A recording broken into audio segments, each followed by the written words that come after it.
నమస్కారం, నేను మీ మహేశ్వరి. ఈ రోజు మనతో పాటు మన స్టూడియోలో world famous high paid astrologer professor doctor Mullapudi Satyanarayana Murthy గారు మనతోనే ఉన్నారు. గురుగారితో మాట్లాడి కొన్ని ముఖ్యమైన విషయాలు తెలుసుకుందాం. గురుగారు నమస్కారం అండి. నమస్కారం మా మహేశ్వరి. గురుగారు ఎలా ఉన్నారండి? బాగున్నా తల్లి. గురుగారు, మరో ప్రశ్న. పూజ గదిలో వినాయకుడి పటాలు ఒకటి కంటే ఎక్కువ ఉంటే వాటిని ఏం చేయాలి గురుగారు? చాలా మందికి ఉన్న సందేహం, దీని గురించి వివరించండి గురుగారు. దీనికి ఆంజనేయ స్వామి వారిని ఉదాహరణగా తీసుకోవాలి. ఆంజనేయ స్వామి వారికి శ్రీరామచంద్రుడి ముఖం ఎలా ఉంటుందో తెలియదు. ఆయనకు ఓన్లీ రాముడి యొక్క పాదాలు మాత్రమే తెలుసు.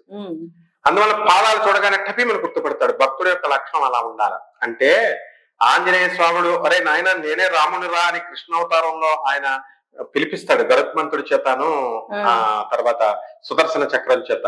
ఏ ద్వారకాధీశుడైన కృష్ణుడు ప్రభు ఏంటి, పో మనం, నా రాముడు అక్కడే నా ప్రభు అంటాడు. అరే నాయన యుగం మారిపోయింది, త్రేతాయుగం మారిపోయి ఇప్పుడు ద్వాపర యుగం వచ్చింది, ఇప్పుడు రాజు కృష్ణుడు అంటే తంతా అంటాడు. అంటే ఏంటి, తన ప్రభువు రాముడే. అంటే ఒక్కడనే పూజ చేశాడు. మనం ఎలా ఉండాలంటే, మనం ఒక ఫోటో తీసుకున్నాం అనుకో, ఒక దేవుణ్ణి, మనము వినాయకుడిని పూజ చేస్తున్నాం.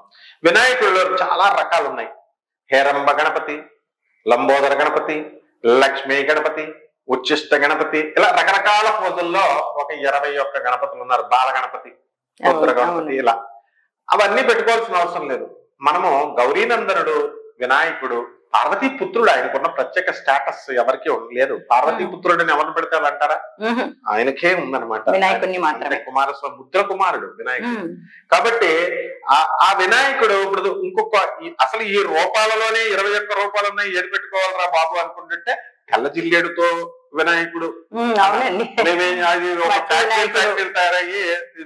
అది కాకుండా తంత్రశాస్త్రంలో నేనేం చేస్తానంటే వేప చెక్కతో కూడా నేను వినాయకుడిని తయారు చేయించి పూజ చేశాను.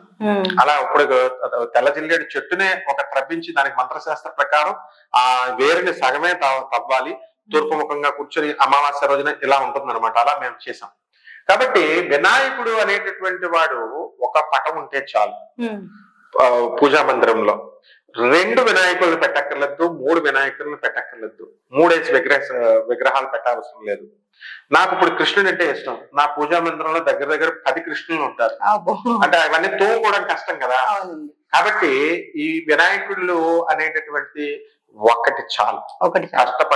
ఎక్కువ తోడడం ఇవన్నీ కడుక్కోవడం అన్ని ఇబ్బంది. అక్కడికి అవి కడుక్కోవడంతోనే తోముకోవడంతోనే మనకి నిద్ర వచ్చేస్తుంది. వినాయకుడి దగ్గరికి వెళ్ళాలా, శ్లోకాలు చదవాలా, నైవేద్యాలు అసలు కొంత టైం పడుతుంది, పూజ ఇవన్నీ ఉంటాయి. కాబట్టి పువ్వులు ఇవన్నీ కూడా ఒక్క విగ్రహమే పెట్టుకోవాలి, ఒకటే ఉండాలి. ఏకైక లక్ష్యం శ్రీకృష్ణుడిని.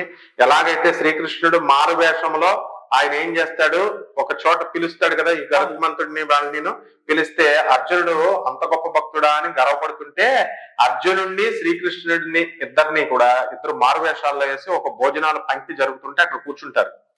ఆంజనేయుని పిలిస్తే ఆంజనేయుడు ఏం చేస్తాడు, వచ్చి అందరి పాదాలు చూస్తాడు.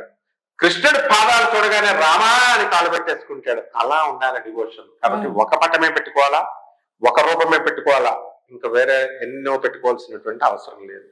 ఓకే గురుగారు, చాలా చక్కగా వివరించారు. ధన్యవాదాలు. ధన్యవాదాలమ్మా.